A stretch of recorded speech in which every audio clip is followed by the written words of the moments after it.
오늘의 쉬운 파트 국내 주식시장 1일 보고서를 살펴보겠습니다. 네, 어제 24일 장마감 시간부터 오늘 25일 아침 6시까지 밤사이 우리 시장에 영향을 줄 만한 어떤 사건들이 있었는지 궁금합니다. 이게 6월 25일 오전 7시 기준으로 정리된 가장 최신 정보들이죠. 네, 맞습니다. 밤사이 나온 소식들 저희가 빠르게 정리해드리는 시간입니다. 우선 어제 마감 상황부터 좀 보면요.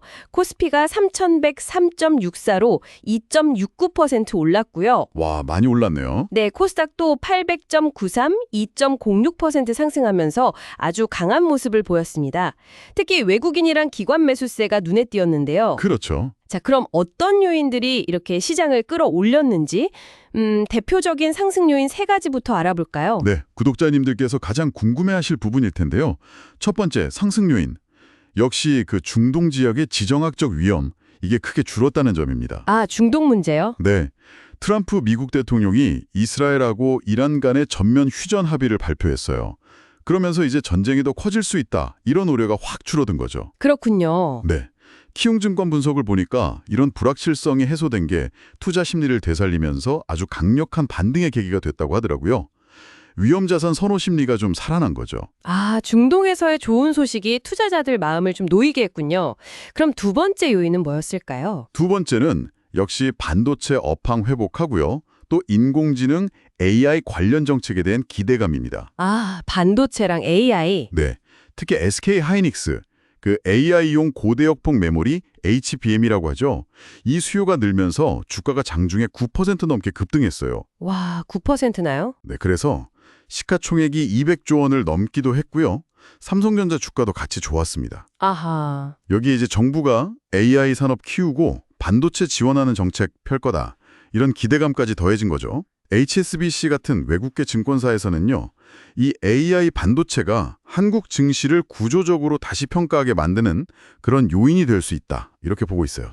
역시 반도체와 AI가 우리 시장에 정말 중요한 축이네요. 자, 마지막 세 번째 상승 요인도 짚어주시죠. 네, 세 번째는 외국인하고 기관 투자자들이 아주 대규모로 주식을 사들였다는 점입니다. 아, 매수세. 네, 어제 하루만 봐도 외국인이 유가증권 시장, 그러니까 코스피 시장에서만 약 4조 4천억 원. 4조 4천억이요? 와. 네, 그리고 기관 투자자들도 약 2조 6천억 원어치를 순매수했습니다. 기관도 많이 샀네요. 그렇죠. 이 매수세가 코스피 지수를 3,100선 위로 확 끌어올리는데 큰 역할을 했죠. 정부가 추진하는 그 기업 가치 증대 프로그램 있잖아요. 밸류업이라고. 네, 밸류업. 네, 이런 정책들이 외국인 투자를 늘리는데 좀 긍정적인 영향을 줬다, 이런 분석이 있고요.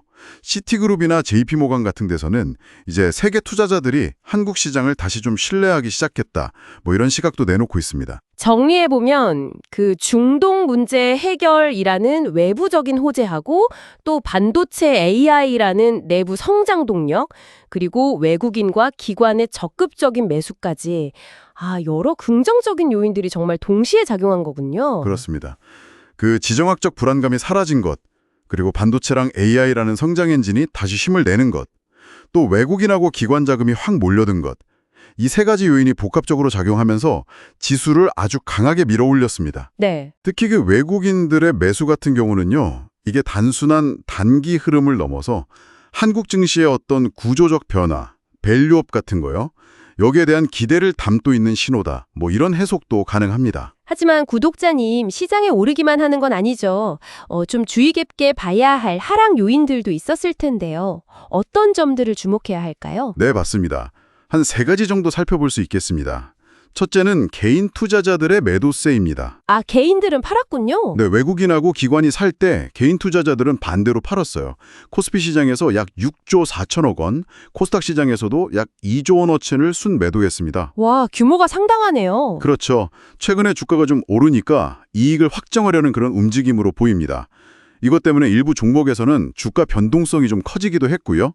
키움증권에서는 단기적으로 좀 조정 압력이 있을 수 있다 이렇게 봤습니다. 개인들은 차익 실현에 나섰다. 그렇군요. 두 번째 하락 요인은 뭔가요? 두 번째는 MSCI 선진시장 편입 관련 불확실성입니다. 아, MSCI. 이거 정말 단골 손님인데요. 네, 맞아요. 바로 오늘 25일 오전에 MSCI라는 회사가 국가별 시장 분류 결과를 발표하는데요.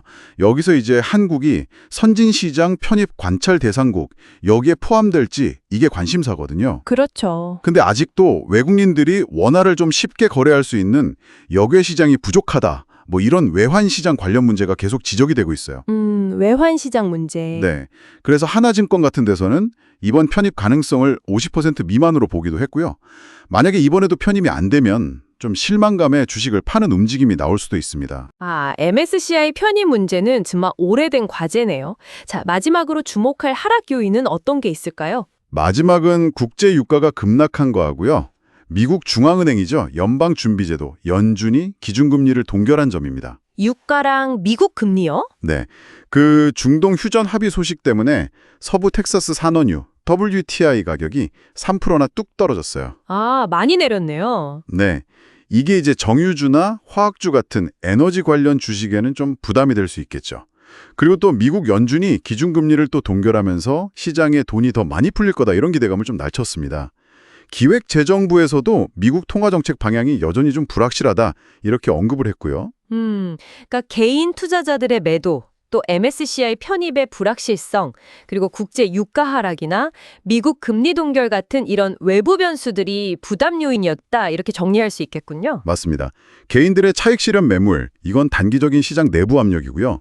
MSCI 관련 이슈는 한국 증시가 풀어야 할 구조적인 문제라고 할 수 있죠. 그리고 유가 하락이나 미국 금리 동결은 거시경제 환경의 불확실성이 여전하다는 걸 보여주는 거고요.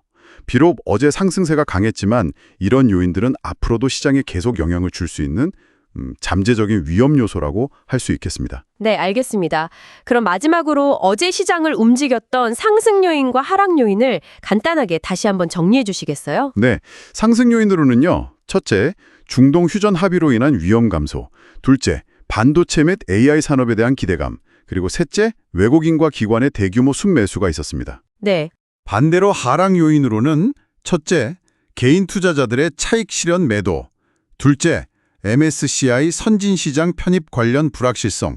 그리고 셋째, 국제유가 급락과 미국 연준의 금리 동결을 꼽을 수 있습니다. 이상으로 오늘의 국내 주식시장 일일 보고를 마치도록 하겠습니다. 지금까지 쉬운 파트 시청해 주셔서 감사합니다.